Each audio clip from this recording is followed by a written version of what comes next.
Welcome to Natural Habitat Adventures Daily Dose of Nature. Today's topic, meet the King of the Arctic on a polar bear adventure, presented by NatHab Expedition Leader Eleanor Edye. I'm your host, Rob Mess. Thank you for joining us here today. Take it away, Eleanor. Thanks so much, Rob, and welcome everybody to today's webinar. So happy to see so many of you here. We all here at Natural Habitat are getting so excited for polar bear season, and our polar bear brains are starting to turn on. So I'm excited to be here to share details with you about the season today and to answer any questions that you might have as well. So we're going to start the webinar by going through a whole bunch of details of the program and kind of what you can expect on your adventure. And I'll make sure to leave time towards the end of the program for questions as well. So I'm just going to start us off here with an introduction to kind of the season as a whole and where you're going to be going, and ultimately why we care so much about Churchill and its polar bears. This is a really exciting and meaningful time for all of us here at NatHab. It's one of the only times of the year that we get together as a big group and share our love of nature, not just with all of you, but with each other as well. It's a wonderful coming together of a whole bunch of people from all around the world. During our polar bear season, which runs through October and November, we have multiple different itineraries that run kind of throughout that 6 to 7 week season. All of these itineraries, and you may have seen some of them on the website, they all start in Winnipeg, Manitoba, Canada, and they all travel to Churchill. But within those different itineraries, once you're in Churchill, you may have different kind of inclusions that are in your itinerary, right? Some trips overnight right in hotels in the community of Churchill, some trips overnight in accommodation at a lodge on the tundra, and some trips split time between both. Some trips include a helicopter sightseeing flight, or you may have an opportunity to add a flight on. As I talk through kind of the different itineraries, everything I talk about will apply to all of the different types of trips, unless I make a point of saying otherwise. So if you're not sure which one you're on, you can certainly check your portal, speak to your adventure specialist, and we're always kind of happy to help clarify what's included and which type of trip that you are on. So let's take a broad picture look at where we're going to be going here on this adventure. All of our trips, like I said, start in Winnipeg, so that's our lower arrow there. This is Winnipeg, Manitoba, Canada, where you are going to fly or drive into to be met by our team. And then we are going to be transferring north to Churchill, and that's that top arrow right beside Hudson Bay there. Throughout that whole trip, whether you're in Winnipeg or Churchill, you're going to be experiencing our full service care. And you're going to be accompanied by your expedition leader and supported the entire way by your EL and our capable team. While we're in Churchill, Churchill at this time of year through our October and November itineraries, it's really known for wildlife viewing and its incredible scenery. With a lot of what we call ebbs and flows throughout the season, where we start the season kind of warmer and browner with some fall colors and coming into kind of our more traditional winter season. And we run trips all the way through this transitional time. No matter what time of year you're there though, and what time of the season you're there, we always encourage you to take every opportunity you can to look for wildlife.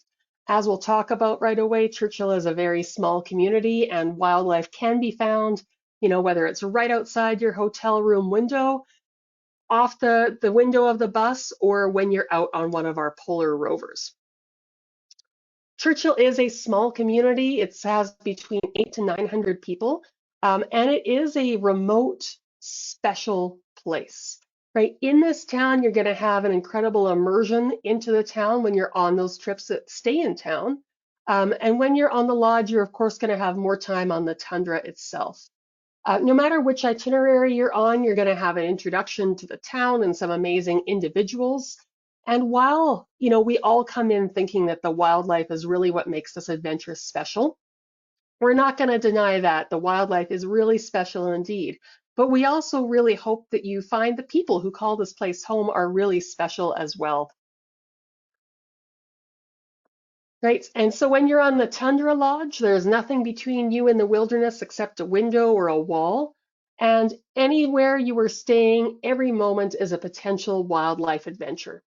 So let's talk about how we're going to get you to this special place and to get you towards potential wildlife sightings on your polar bear trip.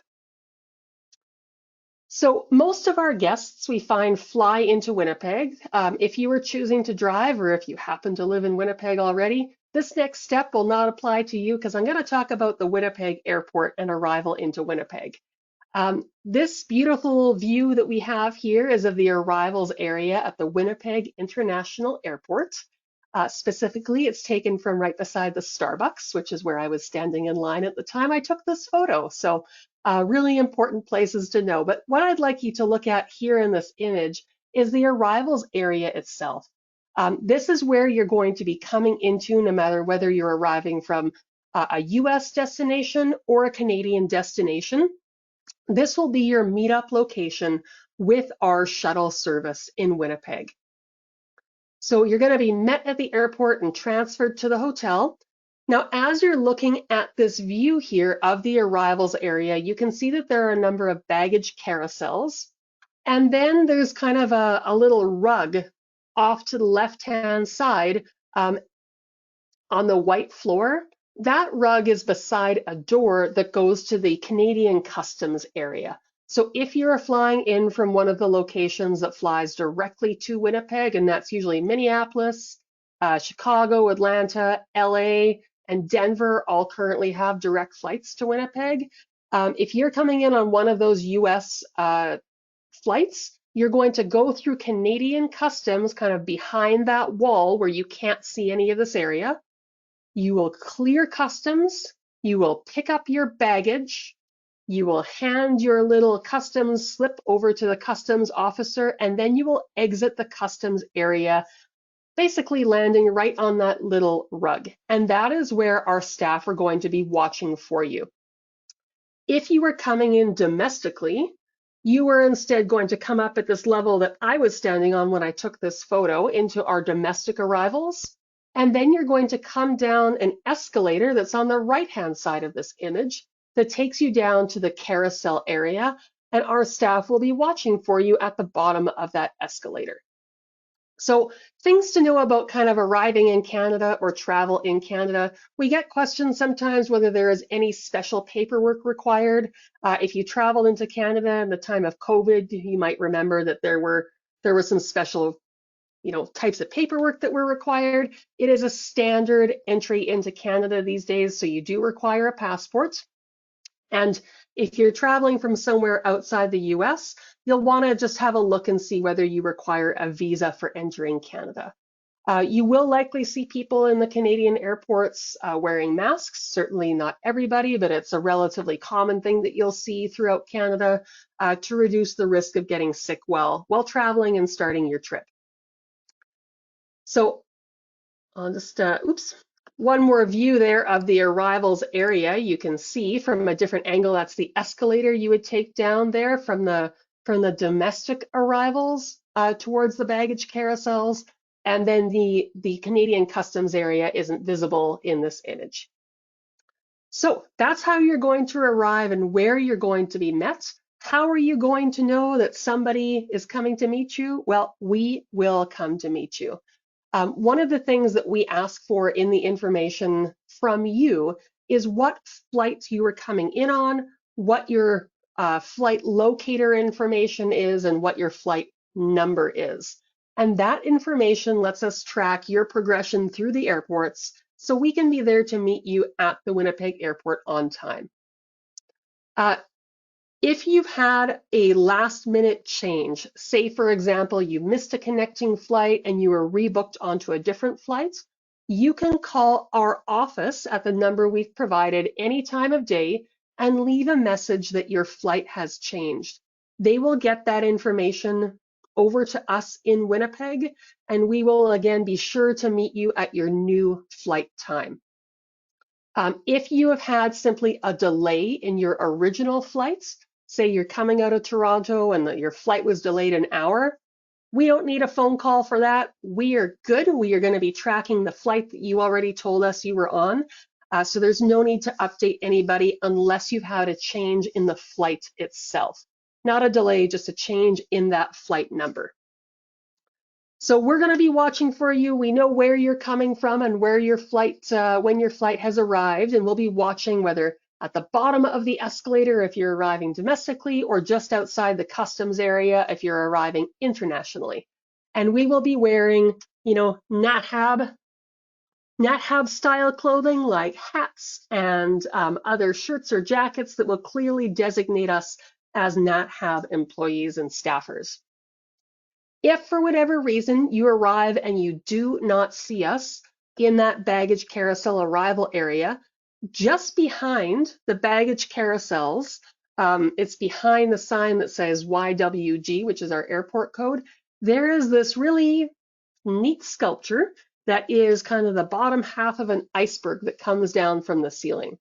If for whatever reason you don't see us in the baggage carousel area, like ready to meet you and say hello, you can look for us here at that iceberg statue. And the reason why we might not be there exactly at that moment is, if we are assisting somebody into a vehicle, or if we are just, for example, going through a baggage claim process with somebody, we might be a little bit delayed, but we will always be there to meet you at that statue if we're not there at the baggage claim area. So once you have gotten there and you have been met and we've gotten your luggage, we are going to transfer you via a private shuttle to our hotel in Winnipeg. And it's about 20-minute drive from the airport, depending on traffic, and it's located right in downtown Winnipeg. This is called the Fort Garry Hotel. It's a beautiful, historic hotel located right in the downtown, right around a lot of amenities of the area. And when you arrive, we're going to get you checked in. You will get a welcome letter with details on where to meet your expedition leader. And if you have questions about what to do in town if you arrive early, we'll be able to answer those questions for you then as well. For those of you who are arriving before your trip start date, we do have extensions available. We call it the Extra Day program, and it does add a day of Winnipeg touring to your program, and that happens before your polar bear trip. So that is a possible extension that you can certainly find information on our website if you want to do something more formal.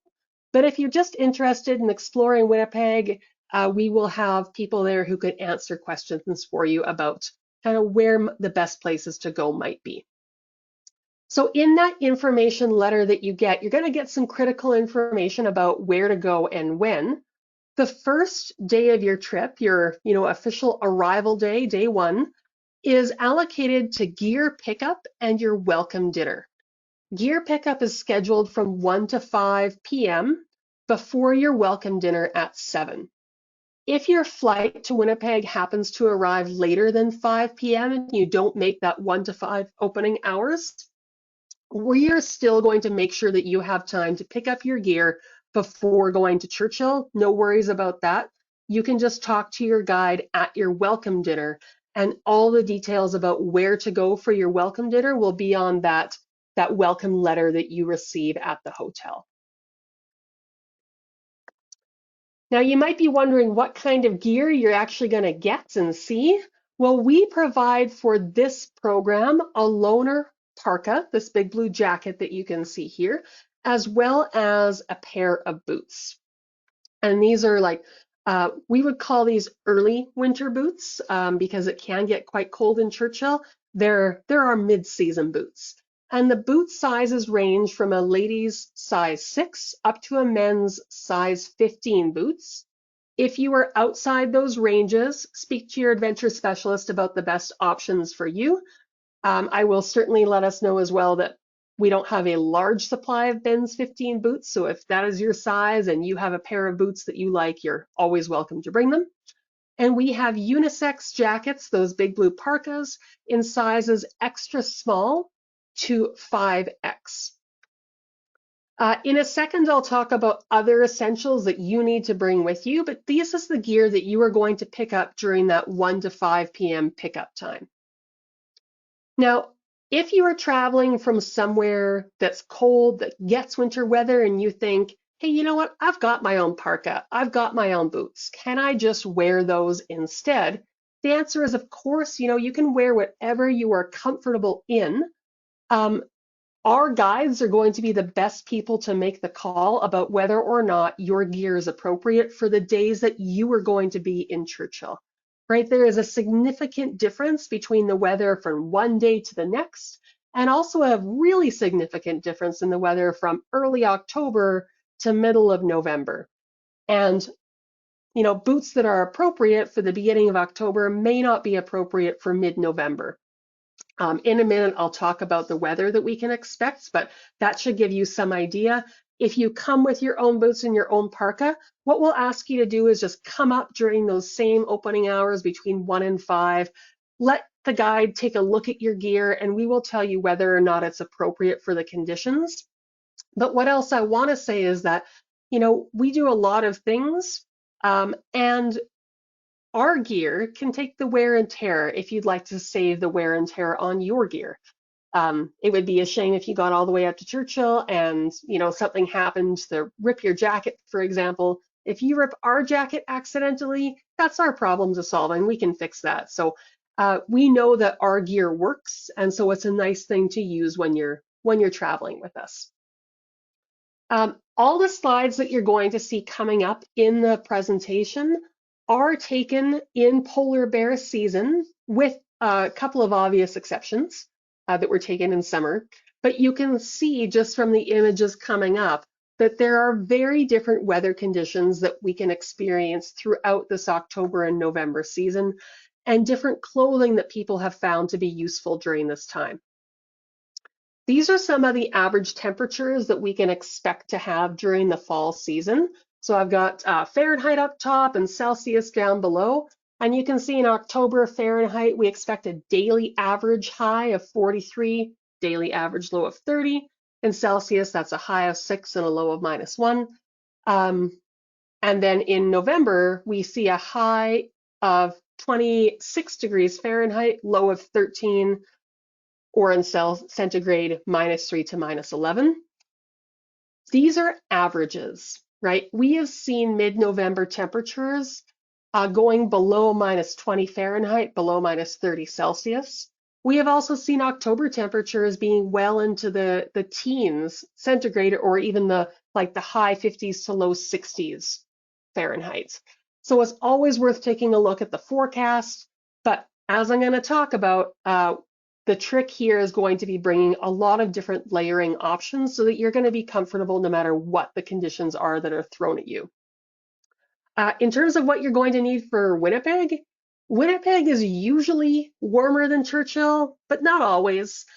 If you have extra days in Winnipeg and you want to use boots and parka for those days as well, you're always welcome to pick up that gear early so that you can be comfortable in Winnipeg as well.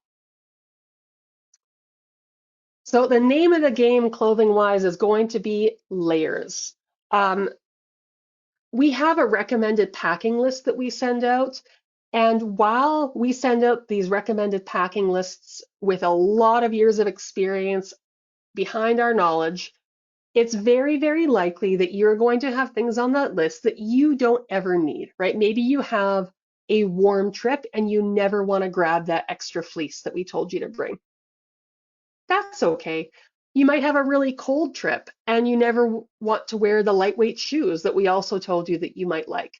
So we give you this range of options that we know will fit every situation. And if you end up with something that wasn't required, that just means that it was required for somebody else's trip earlier or later that season. So things to bring in addition to the boots and parkas that we loan you. Clothing-wise, you're going to want all your standard accoutrements, like your pants and your shirts. But in especially getting towards mid or late season, you'll want to make sure that you have a pair of long johns with you as well. Something windproof or thick with underlayers to cover up from the winds that might be coming at you. Gloves and or mittens, depending on the temperature. I'd actually recommend bringing both, especially for those individuals who might be doing some photography. You'll have your fingers exposed, but you'll really want to be able to pop those hands back into mittens if it's cold out.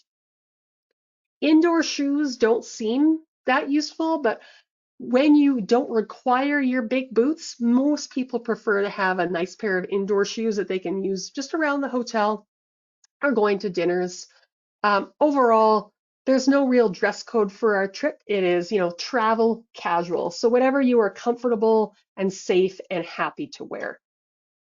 Of course, your exact needs will vary depending on the temperature that week. And if you find that you have arrived in Winnipeg and you've realized that you've never been in -10 before and it's way colder than you thought it was and you need to pick up an extra layer, Winnipeg does have places to go shopping as well, including some that are easy walking distance from the hotel. So it is possible to shop in Winnipeg if you have enough time to do so before your welcome dinner. To find the packing list, there's a couple of different ways that you can find that recommended packing list. One is in your portal. If you've chosen just to receive your pre-departure briefing, we call it the PDB, electronically, that PDB will be available within your portal. If you've chosen to have it sent out as a paper copy, you will have a paper copy of that instead. However, you can also find this information directly off our website. If you go to nathab.com and click on the polar bear trips, you will have this list of things on the left-hand side of the screen, like your overview, itinerary, accommodations, and down towards the bottom, there's a line that says there, know before you go. In Know Before You Go, you're going to have a whole range of helpful tips like photography, like your packing list, like average weather information. There's a lot of information there in that Know Before You Go section. Okay, so we've greeted you at the airport. We have brought you to the Fort Garry Hotel. You have gotten your gear. You went to your welcome dinner and met everybody else in your group and your expedition leader. What is next on your itinerary? Well, what is next after hopefully a really good restful sleep at the Fort Garry is to proceed to our flight to Churchill. We work with a partner named Calm Air to do our air transportation to Churchill. And this will be done by turboprop. This is, if you like planes, it's an ATR 72. We load at a private terminal at the Winnipeg airport. We don't need to go through security. We don't need to wait and check in. We will actually proceed directly onto the plane. It's the easiest flight you're ever going to have. And it's about a 2-hour flight, approximately 650 miles north. During this time, you got a bathroom on the plane. We'll have some snacks, we'll have some drinks, and it'll be a nice, comfortable flight. As you can see from the image, the wings sit above the windows and it's a 2x2 seating configuration. So there's lots of good views if it's not cloudy all the way up. As far as luggage allowances for this flight, we do have information in that pre-departure briefing, and we do ask that you limit your luggage to 1 checked bag and 1 carry-on bag. For that checked bag, we do have a limit of 50 pounds. And if you've looked at the pre-departure briefing or other information, you probably noticed that it says soft-sided waterproof duffel or something like that. We do accept hard-sided suitcases. We do accept, wheelie bags. Those are all fine. What we do ask you to keep in mind that duffels are just a little bit easier to pack into a plane.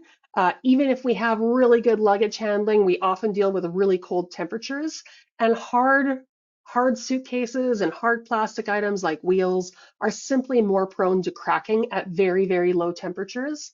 So soft-sided suitcases can really avoid that risk. And then to keep in mind that the baggage handling in Winnipeg and in Churchill will involve bags being outside for some amount of time. So if it is snowing or raining, having at least a bag that is water resistant will make sure that your luggage and your contents are safe during that flight and during that wait for that flight. So that's the weight and kind of the why we say soft-sided duffels. knowing that wheels and handles and hard-sided luggage can be acceptable as well. And then for your carry-on, we do have some fairly strict size requirements for that carry-on because it needs to fit underneath the seat in front of you. And that will be a size of no more than 20 pounds.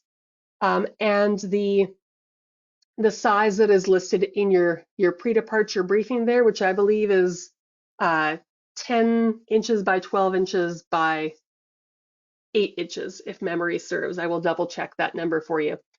Oh, here we go. 10 by 16 by 12. I did have it written down.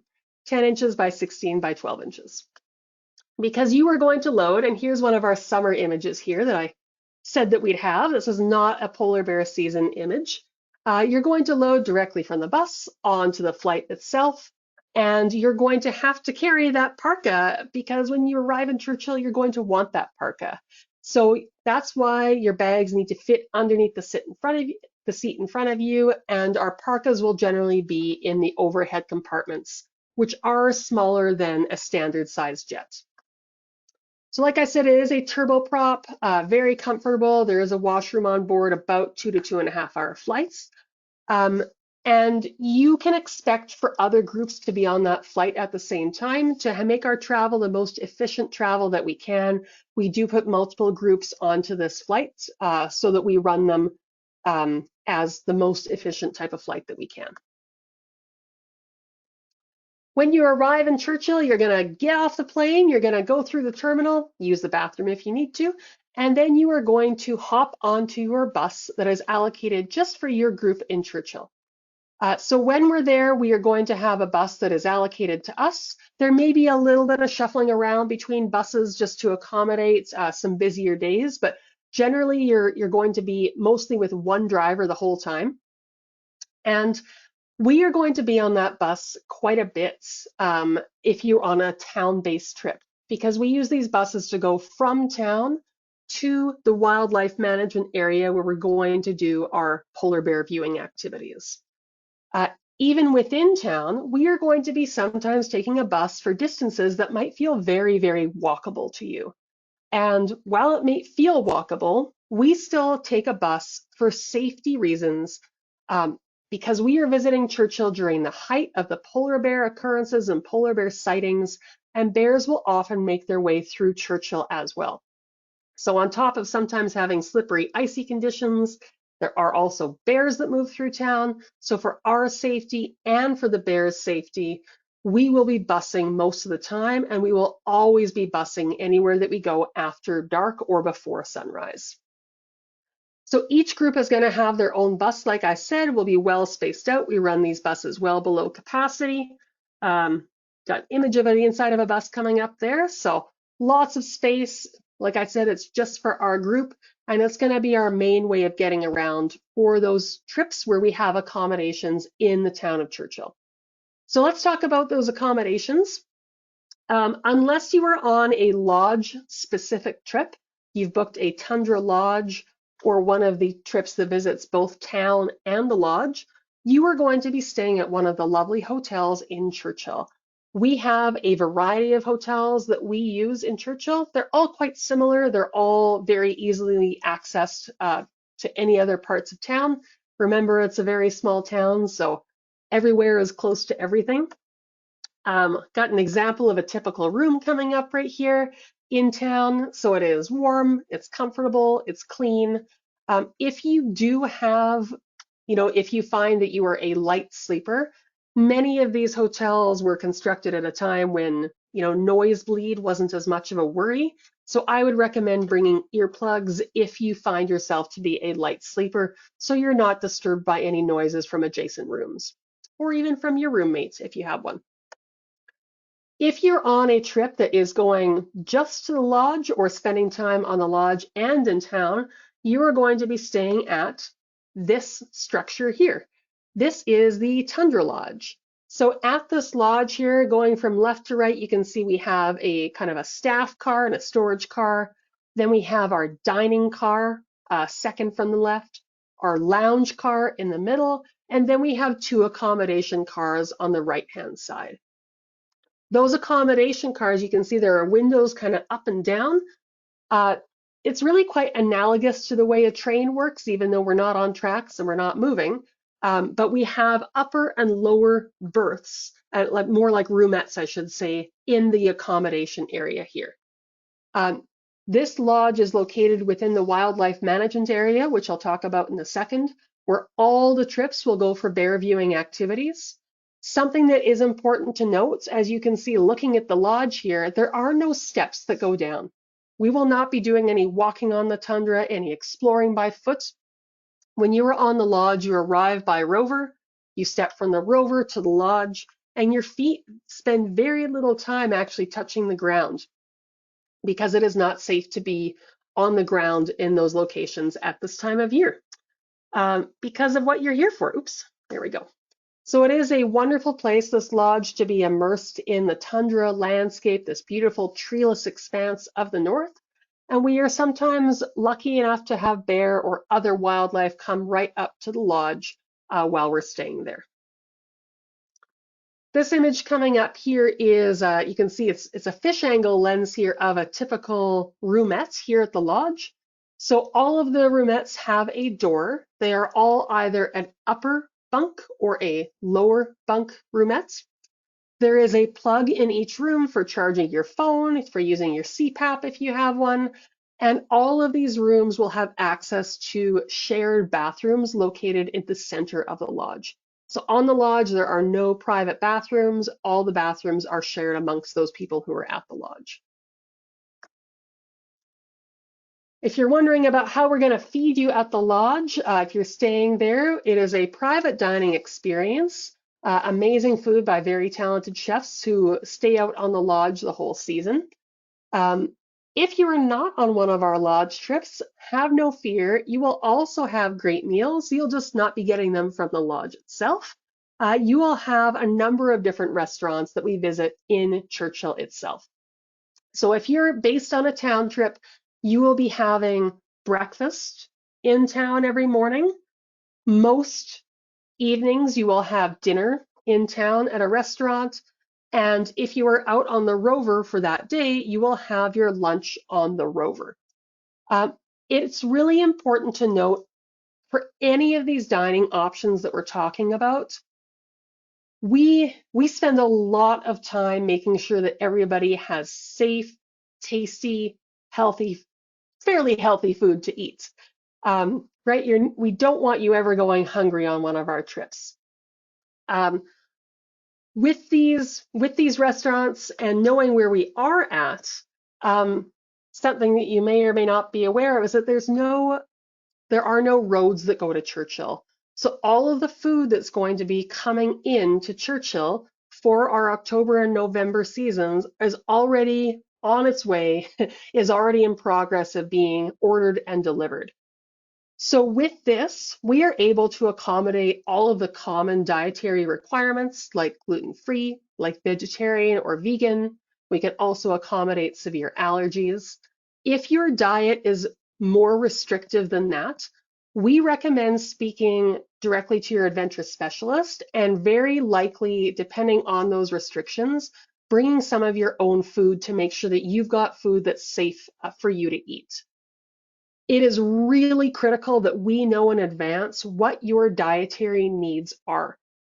And so when you log into your portal or when you speak with your adventure specialist, you are able to provide information about what is and isn't okay in your diet. And we have a lot of times where we're going to have a set or limited menu where if you have, like, maybe it's just a preference that you don't like red meat or you don't like hard-boiled eggs, and you think, that's okay, I can eat around that. You may not be able to unless you tell us in advance that those are your preferences. It's really easy for us to allocate you a vegetarian meal instead of a meal with beef, for example, if you don't eat red meats, but only if we know that in advance. So please make sure to fill out your forms with your accurate dietary requirements as soon as possible. If you are here listening to me right now, when we're done this talk, go log into your portal and make those updates so we can have that information as soon as possible. And the more information you give, the better. Like, say, for example, I am somebody who has lactose intolerance, so I write down lactose intolerance, milk, cream, butter, no, cheese and yogurt, yes, so that everybody knows what, I don't need to be dairy free, but there's some forms that I can't eat. So the more specific we are in those, in filling out those forms, the more likely it will be that you get food that is both something that you enjoy and safe for you to eat. Okay, so all of that is to say that you're going to have some great dining experiences. We're going to make sure that it's safe and safe and tasty for you, and that we're going to be working on that already right away to make sure that that's happening. So those are our kind of accommodations and dining experiences that we're going to have in Churchill. Now, let's get to what I think is some of the most exciting thing that we can talk about, and that is the activities on your trip. We have fantastic activities in Churchill. There's so much to do when we are there. Everybody always laughs when I say, we don't have time for everything in Churchill, because you think it's a town of 800 people. How can we not have time for everything? And then you'll see why by the end of the trip, because there's so much to see and do. Certainly the highlight activity on almost everybody's list is the wildlife viewing from the Polar Rover. So this is a Polar Rover that you can see here. This is a bear walking towards the Polar Rover. And this is kind of a really lovely typical activity that you can see. Everybody on the rover is being very quiet. We have our windows shut to minimize noise. We may open the windows for better views as that bear approaches, depending on the weather. But we let the bear be a bear. We make ourselves quiet and easy to approach, and we let that bear make the decisions about whether or not the bear wants to come check us out, or if the bear wants to lay down and have a nap, or if the bear has no interest in visiting and just wants to pass on by. Our goal is to be there as kind of independent observers, to have our lovely experiences, but for us not to impact the behavior of the bears, right? We're going into their habitat and we want to be respectful of that. So depending again on which itinerary you're on, you may be on a rover for a 4-hour or an 8-hour block, depending on, again, your itinerary and your exact schedule. All of our 6- and 7-day trips in town that are either like the Premier Polar Bear 6 or 7-day, have 2 full 8-hour days and then a 4-hour evening adventure. If you're on our 7-day photo trip, it's 3 full daytime experiences. And if you're on the lodge, we split up into 2 separate groups and we'll do 4-hour outings coming back to the lodge for lunch. Leaving the other half of the group to enjoy the amenities and the sights and the presentations around the lodge. Things to know about the Polar Rover: it is a fantastic, comfortable suspension. It can be bumpy, right, because we're on some old military roads, but it is a really well-designed vehicle. It's so appropriate for where we're going. There is a bathroom on board. There is also a viewing deck at the back of the machine. And these rovers work within a really special area called the Churchill Wildlife Management Area. This is a provincially designated protection area for these bears and for other wildlife that has limited access and limited permitted vehicles. So it's protected from commercial activity with only a certain limited number of permits given out, which means that we have that great access to the bears' preferred area. This image here is an early season kind of aerial shot of what this landscape looks like, and of what the roads look like as we're moving around. So you can see that big rover, which is a really big machine, looks quite small in the overall landscape. So we're going to kind of use these old military roads. We use this existing road network. There's many areas where we go through shallow water. There's certainly some areas that have a lot more bigger stones and rocks that have been thrown up that are much more bumpy. So it's just something to be aware of if, for example, you're prone towards motion sickness. If you're wondering why the bears are here, well, the bears are here waiting for the ice to show up. So we drive very slowly along these roads, and we're going to all be watching for wildlife, and we stop when we are ready to stop. You can think of it as being like an Arctic safari, taking us to the places where we know wildlife prefers, and then we are just seeing what the tundra gives us that day. So this is the inside of one of those rovers. There are enough seats that everybody has a window seat with space beside you for your gear and whatnot. So if you want to sit beside your traveling partner, you're certainly welcome to do so. The windows are able to open for viewing and for photography. Your guide's always going to ask that you rotate around on the vehicle on the different days so that everybody has a chance to kind of sit towards the front or more towards the back or left or the right. And if there are occasions where the wildlife is, for example, more visible from one part of the rover, say you're on the left-hand side in the middle and a bear comes right there, once you've had a good view, we ask people to rotate so that others still also have that really good view. Now you might think, why do I need this parka? Why do I need all this layers when I'm inside watching for bears? Well, I did mention those windows open. And when you open those windows, that wind can come right through that machine and cool it down really quickly. So we spend a lot of time, taking jackets off, putting jackets on. It can be chilly when we stop and when we open the windows and the door for access to viewing. And that back deck, like we're seeing here, can obviously be pretty chilly as well because you're out in the elements. It is an amazing spot for viewing if we have any kind of wildlife off that back deck. And the bottom of that back deck has a graded floor. And sometimes we get really exceptionally lucky, and this kind of thing happens with a bear right underneath that graded deck. We'll talk about safety on the rovers, but you can imagine seeing these images why your guide is going to talk about making sure that nothing dangly like scarves or camera straps or fingers is going through the grate or over the side. Now, of course, just like any other safari, this is an Arctic safari. There's going to be times where we're looking at wildlife, and there's going to be times where we're looking for wildlife.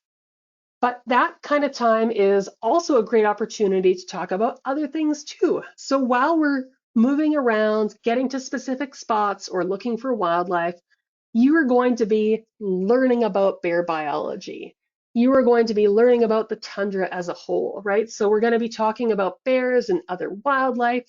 We have our expedition leader team are all just fantastic naturalists who are so excited to share their knowledge with you.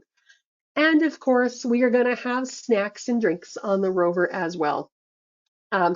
So hot beverages like coffee and tea will be available. We're going to have lunch on those full day excursions as well. Another really important reason why we need that dietary information as soon as possible, right? We're out there on the rover. There's no kitchen there. We only have the sandwiches that we've brought. So we want to make sure that we have the appropriate type of sandwich for you. How can you expect to see wildlife while you're on the rovers? Well, there is a variety of ways that we might see wildlife. This is one of my favorite images for a few reasons, right? It's really cool to see a bear up on the rover. And you might have that happen on a trip. You might have it happen to a machine kind of close to you. It certainly does not always happen. It's a really cool experience when it does. But what I like about this image is that this bear is coming over to say hey, and it's not the most interesting thing for the people on this rover. You can see that everybody, aside from the person who's right there at the front of the vehicle with the bear, everybody's looking at something else. So we need to keep an eye in all directions all the time that we're out because there's often things going on, whether it's bears or birds or other types of wildlife that we might be watching for. Spotting bears or other wildlife really is everybody's job, right? From your expedition leader, the driver, to all of us on the machine. We all have eyes that we want to be using in all directions. And we would really, really, really recommend that you use some of that luggage allocation that we talked about to make sure that you have a good pair of binoculars with you. Now these ones are a little bit big. You don't need to go this big, but you want to avoid those teeny tiny portable binoculars that might feel really easy and easy to find and easy to bring. And grab that bigger pair of binoculars that might be a little bit heavier, but is going to give you a much better view. When you're looking at binoculars, you can go into like an outdoor store and ask for recommendations for wildlife spotting. They'll probably steer you in the right direction.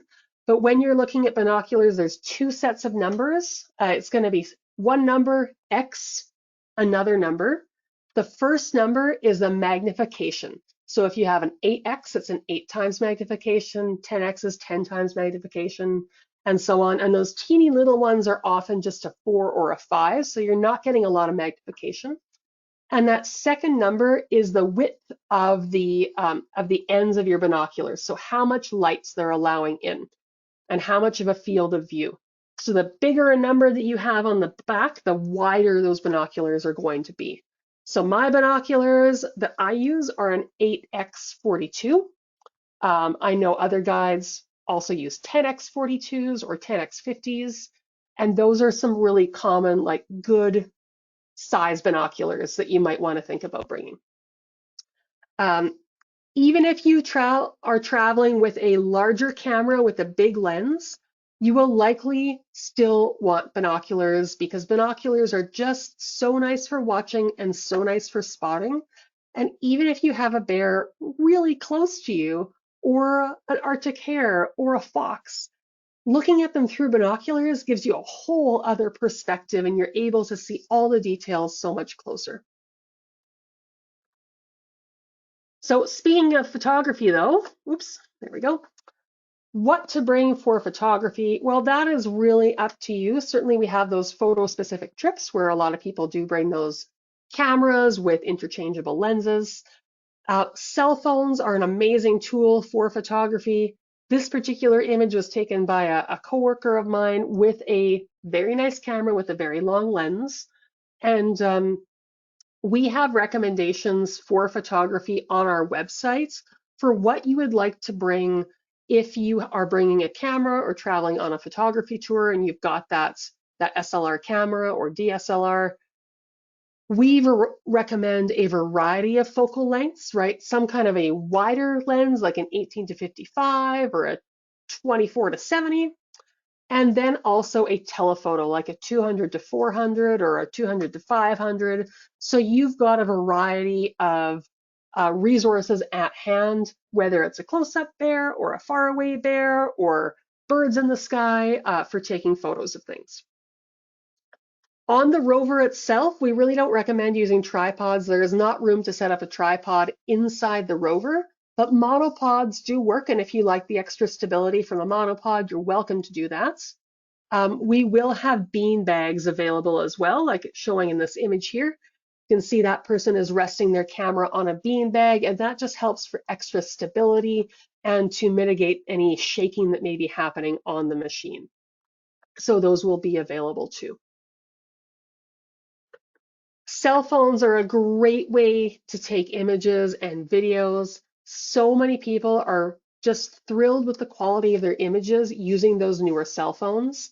If you're not an avid photographer and you're thinking like, do I need to buy a camera? Do I need to go out and rent something? Like, if you want to, by all means, right? Our guides are happy to help you get the shot that you're looking for. But if that doesn't speak to you, like, don't panic. Your guide is also going to be taking pictures. We will have a photo share available. You're not going to be lacking photographs from your trip.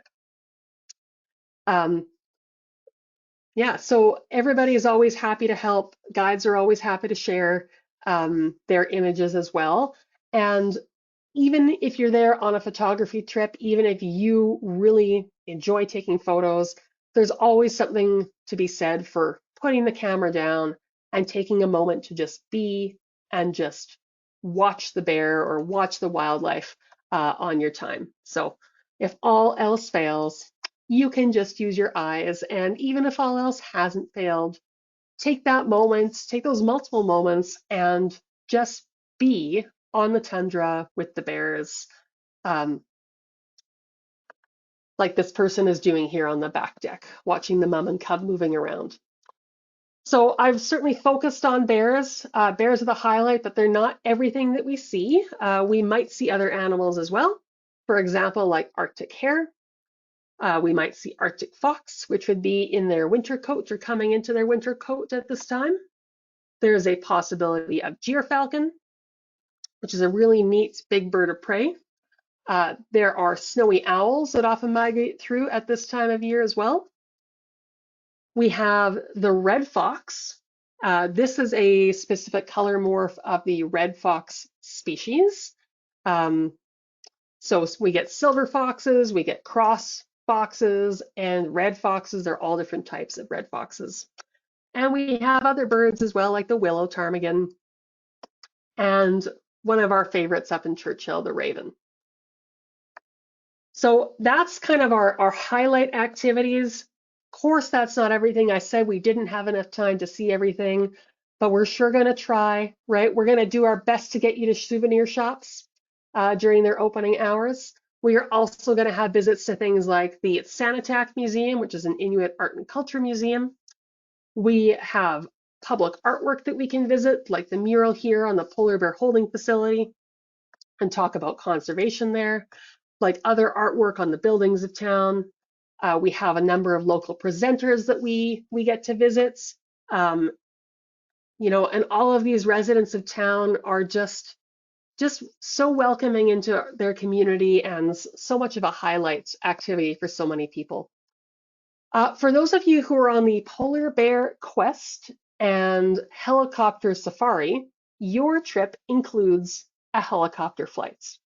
For all the rest of us, if you are interested in adding on a 60-minute helicopter flight, this is something that you can do in advance of your trip. It is 60 minutes. You can book it right online. And if you are going back and forth, but you decide that you do want to do it when you're in Winnipeg, that you've arrived at your welcome dinner and you want to talk to your guide and say, actually, I want to do the helicopter flight. They can still take your information, and in almost every case, we're able to put you into a spot when you arrive in Winnipeg. We do get a lot of questions whether we're going to see northern lights on your trip to Churchill. Churchill is known as a northern lights hotspot. However, October and November is the time when Hudson Bay is freezing up. And as it freezes up, it releases a lot of heat energy and a lot of moisture into the air. All is saying that this tends to be a time of year with a lot of persistent cloud cover. So northern lights in the fall definitely can happen, but it is a really special, not expected experience. If northern lights do look like they are going to come out, we have a whole system that falls in place, and we are going to get you out to see them in the earlier part of the night, as long as we can provide that opportunity safely. There's certainly some occasions where bears are known to be active and uncontrolled in the area. We're not going to be going outside then. But otherwise, like I said, we have a whole system that comes into place to get us out safely in a monitored way and still get you back to bed in time so that you can enjoy your next day on the rover. You're also going to be going dog sledding. All of our trips include a dog sled experience. Earlier in the season, the mushers will use a wheeled cart. It may be a larger wheeled cart or a smaller one like this. And then once that snowpack becomes thicker and they're not running on gravel anymore, they will switch to those snow sleds when there is enough of that snowpack. So I know I've taken us pretty close to the end of the hour here, but I also know that we're going to have a lot of questions coming up. This has been a real whirlwind look at your upcoming trip. I hope it's already answered a lot of questions, but I am here for any questions that haven't been answered yet. So as Rob is asking me questions, I'm going to scroll through some more pretty pictures so you have more nice things to look at as we answer those questions. Great. Thank you so much, Eleanor. Now, before we start in with the question and answer session, I would like to remind everyone that you can submit your questions via the question field in your GoToWebinar control panel. And if you're interested in going to see the polar bears with NatHab, you can visit our website at nathab.com for trip details, or call us at 800-543-8917 to speak with an adventure specialist. All right, let's jump into some of these questions. I know we've got quite a few. So, let's talk about the borrowed jackets and boots for a second. Are we expected to fit that stuff into our bag, or are we going to have extra room beyond that for those? Yeah, so borrowed jackets and boots, what I would recommend across the board, no matter which itinerary you're going on, is that you leave a little bit of space in your suitcase, no matter what. Um, what's going to happen the morning of your flight to Churchill is you are going to put on those boots that you have borrowed, because once you arrive in Churchill, you will need to disembark the plane and walk across the tarmac. That tarmac, as well as all the other pavement around Churchill, is often icy and slippery. And the boots are not just there for warmth comfort, they're also there to reduce slips. Winter boots have a much softer rubber on them than typical shoes do, so they grip onto the ice better. So you're going to wear those boots on the plane. What you then need to do is, for any footwear that you want to have in Churchill besides the boots, those will need to fit into your suitcase. Now, if you've come with, say, winter boots, but you don't want to bring them because you're going to use ours, we have a lot of storage space available at the Hotel Fort Garry in Winnipeg, and you are very, very welcome to leave behind anything that you want in Winnipeg while you travel to Churchill. We have some like really basic bags, like just canvas bags that you can keep things in. Or if you're traveling with like a collapsible duffel bag that you can pack your own leave behind items into, we will label that and keep it safe in one of our rooms until you're back from Churchill. So in short, boots go on your feet. Any extra footwear that you want to bring has to be able to fit in your check bag to Churchill. The parka, you will just carry on or wear on to the plane. And then if you don't want to wear it while you're on the plane, just tuck it into the overhead bin, because you will likely want it as soon as you arrive in Churchill. And again, if you've already worn a winter jacket to Winnipeg, but you don't want to take it to Churchill, we can store that or anything else behind in Winnipeg while you're in Churchill. Great, thank you so much. So, even if we arrive a day early, are we still going to be met at the hotel? And will we get our gear early as well? Yeah, so if you are arriving early into Winnipeg, and many people do, right? Because flights being what they are, it's nice to sometimes arrive a day early and get to where you're going. If you are coming in early and staying at the Hotel Fort Garry, we are happy to pick you up. And as long as we have that information about when you are coming in, we will pick you up. If you are coming into Winnipeg early and you've self-booked at a different hotel, whether it's an airport hotel or somewhere else, we will not, we don't provide transfers to other hotels. You will have to get yourself to that other hotel and then make your way to the Hotel Fort Garry. But anytime that you're coming into Winnipeg, as long as you're going to the Hotel Fort Garry, we will provide that transfer. And then once you're at the hotel, if you've come in a day or 2 days early and you think, oh, it's chilly, I want to get a parka and my boots right away, those opening hours will be accessible to you kind of no matter what day your trip starts. We'll have that room open. And if for whatever reason those hours don't work out, we will do our best to make sure we still get you into boots and parkas. We want to make sure that you are safe and happy and warm and comfortable on your adventures, and that you have access to the gear that you need. Great, thank you so much. And so, will all the hotels we're staying at, will they have Wi-Fi? All of the hotels will have Wi-Fi. Churchill actually as a whole has pretty good service. Hotel Fort Garry has it. All of the hotels in Churchill have it. The quality of the Wi-Fi depends heavily on how many people are using it at that time and whereabouts in the hotel you are located. So while that Wi-Fi exists, I always recommend that people not plan on, video conferencing or uploading a whole bunch of stuff all at once, because it may not be possible, but you will have certainly access to Wi-Fi for emails, basic things, things like that, no problem. And then there's more limited connectivity on the lodge, but we do have ways to connect that way as well, should the need be. Great. Thank you so much. So, if I've signed up for a trip, how do I find my adventure portal? And is it easy to make changes like departure times, for instance, on my plane trips if they change? Is it easy to use this portal? It is very easy to use the portal. We have to use it as staff as well, so I can tell you that it absolutely is. So when you sign up for a trip, if you've already done so, um, you will be able to access your trip information and your personal information that you upload, like your passport, your travel, all of your things like that that we need to know about to make sure we can get you from place to place. That is located, you can find it right off our website, or it's just myportal.nathab.com, and you can log in there. If you haven't received login information, I would just shoot off an email to your adventure specialist or just call into our office. There's always going to be somebody there during work hours to pick up your call and can direct you to where you need to be to make sure you've got that login access to your portal.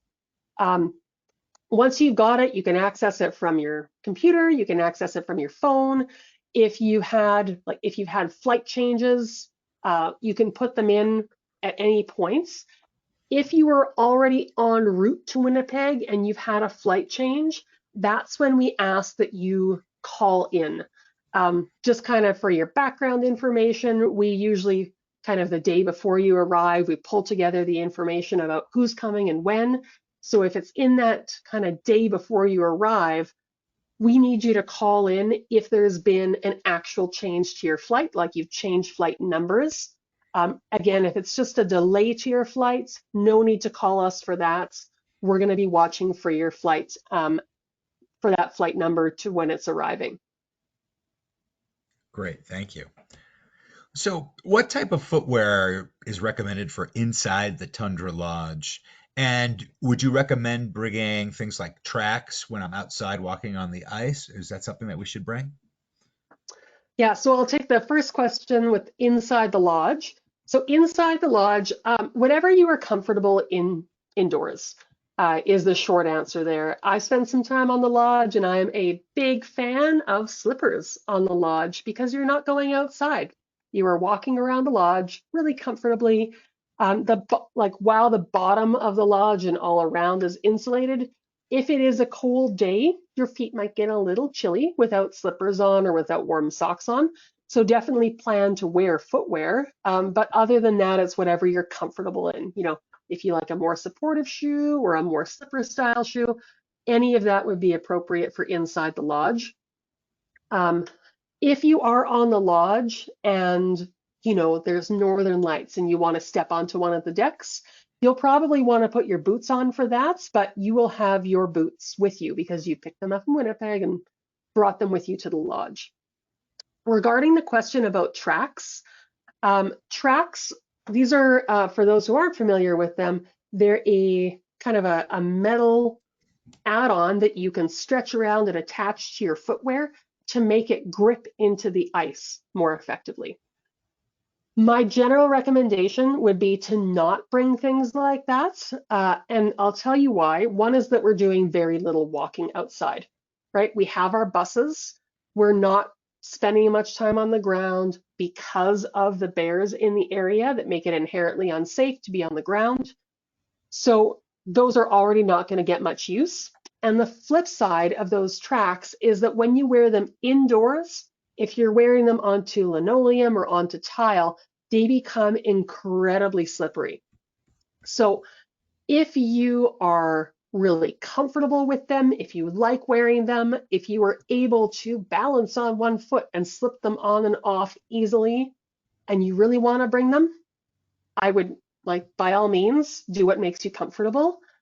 But If you've never used them before, or your balance isn't great and you have a hard time taking them on and off, I would say don't bring them. They're going to make your life more difficult. But if you would like to bring something like a collapsible pole, which will provide some extra stability for you on the ice, that would be very, very appropriate and doable. So that would be a better option for most people than bringing something like Yak Trax. Great, thank you for addressing that. So, do I need to pack any dress-up clothing? Are we going to go out to any fancy dinners?